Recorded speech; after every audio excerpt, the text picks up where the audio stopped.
It's no surprise that many of us oscillate between dread and denial of the aging process.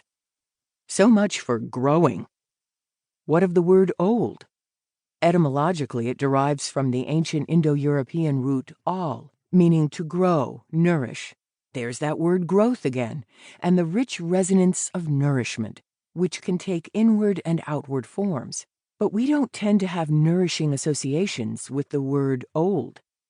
The word connotes something out of date, slow, over the hill, the very opposite of sexy, vital youth or the shiny excitement of the new. Who gets excited about an old idea, an old sofa, or for that matter, an old person? This book helps us to shift into a whole new paradigm of growing old. In many ways, this is also the recovery of an old paradigm of growing old, one associated with many ancient and traditional cultures that revered the figure of the elder. The elder was associated with wisdom, spirituality, compassion for other people, and care of the earth unto the 7th generation.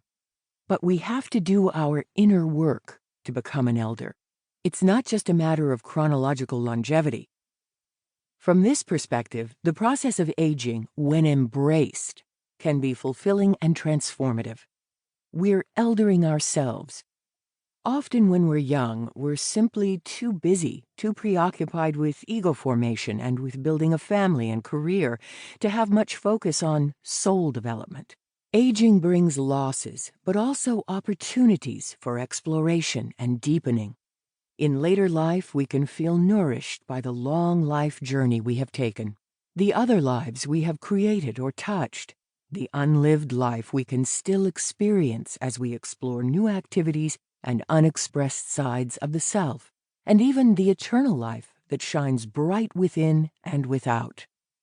This book is a guide filled with knowledge and wisdom to help us wander into the wilds of later life with greater assurance.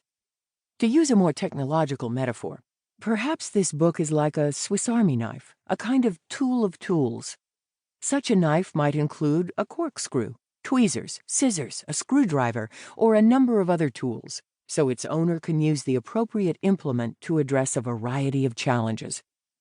Analogously, different chapters in this book are designed to help us meet different later life challenges. How do you access resources on aging within your community? How can you accept and work with memory decline, your own or a loved one's?